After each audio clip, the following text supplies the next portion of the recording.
James devised means of uncovering the truth but to no avail. The whole situation broke him down. He was devastated. The person he loved has now left him. He loved Rose so much that he tried to do everything so he could get her back.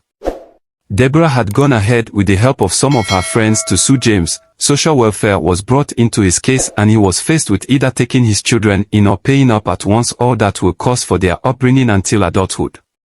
James didn't have so much money to pay at once for his children's upbringing, and if he decided to bring them in, it'd ruin his chances of winning Rose back. He didn't want to live with Deborah and was much more concerned about his children. He prepared his lawyers as well, who couldn't cover up for him, and advised him take up his responsibility for his children, and since something in his heart told him that Deborah was hiding something during the court process, James requested for a DNA test. This request put Deborah under duress. She was uncomfortable with the situation that she tried every cunning way to suppress the idea, but James was smart. The court later agreed with James and requested for a DNA test. Deborah was asked to provide a test result, which she manipulated unknown to her. The court had carried out their own test to avoid forgery and fake results. Rose blocked James from contacting her, as the whole situation had thrown her into a state of perplexity and depression. She had no choice but to move on. And with the advice and help of her dad, she moved to another city to refresh and to learn to heal. She loved James so much and had fantasized a beautiful life with him. But he betrayed her and wasted a large amount of her years. She tried to hate him but couldn't, as the love she had for him was very deep. James, amidst the court proceedings, still tried to look for Rose. He tried his best to contact her to no avail, and her best friend Sophia was unwilling to talk about her whereabouts.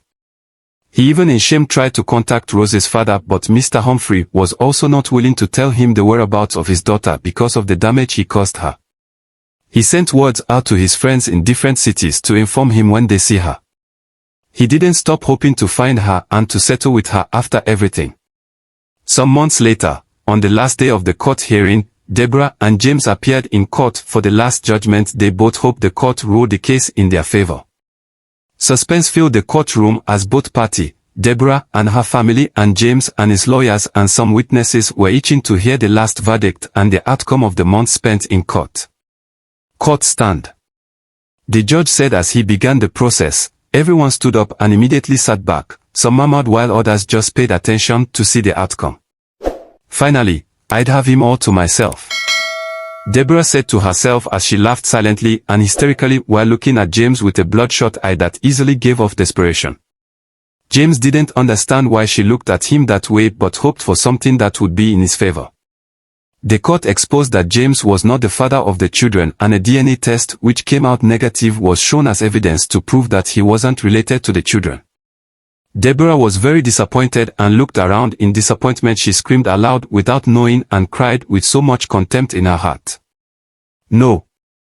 I made sure I had everything under control. No. She screamed in disdain.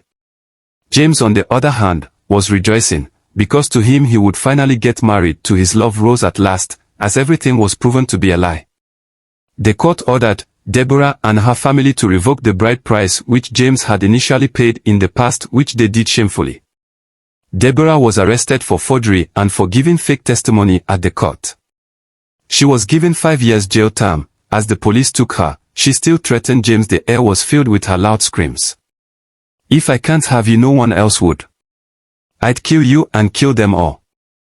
Oh no, my children, what would become of them now? Please let me go. Deborah screamed with her voice fading out of the courtroom. Deborah's parents were left with option of taking care of the children. They bowed shamefully in tears and left the courtroom.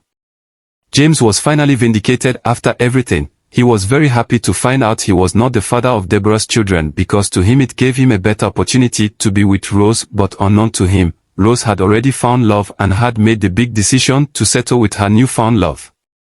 A month later, James bumped into Rose in an event which they both exchanged pleasantries. He was very happy to see her, but she was not as happy as him because she had already moved on and had fallen in love with someone else. He narrated everything to her about how Deborah lied about the twins' paternity and how she ended in jail. He asked her forgiveness and begged her to come back to his life. He explained how he was ready to make amends and fix everything, but Rose was having any of it. You didn't deserve any of this. We were both victims caught in the web of Deborah's deceitfulness and greed. I'm very sorry about everything, we can come back together, you know, right? James said, looking at Rose in her, hoping for a positive response. But Rose was not in the mood to talk to him. She just left him and entered her car. He followed her without her knowledge. He began to stalk her until one day what he found out broke his heart.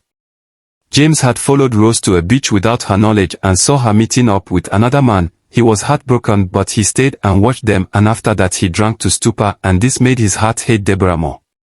Rose was so in love with her newfound love that she kept professing love to him. She couldn't get over him. They were both engrossed in each other. Rex, you showed me another meaning of love and you taught me what true love meant. Rose said to Rex as they both laid on the beach sand watching the stars on the sky. I love you so much, Rex, she continued. I love you too, Rose. Thank you for coming into my life at the right time. Rex responded. They both heard the sound of footsteps. They looked up and saw James. They stood up and to hear what he has to say, and in an eerie voice, with his breath with the strong smell of alcohol, James said, I've been in search of you. Now that I found you, I thought we'd get married, but it seems you've moved on so quick.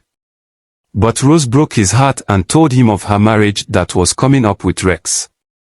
As you can see with your eyes, James, Rex sitting right beside me is my fiancé and we'd be getting married soon.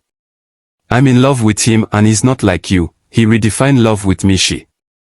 But Rose, you can't do this to me. I've waited for you all these months. It's not my fault. Deborah was obsessed with me and tried to steal my happiness, James said with his voice trembling. It doesn't change the fact that you lied and betrayed me, James. Rose said. I'm really sorry. I had forgotten everything about her. That's why I never thought of letting you know. I didn't know she would stoop this low.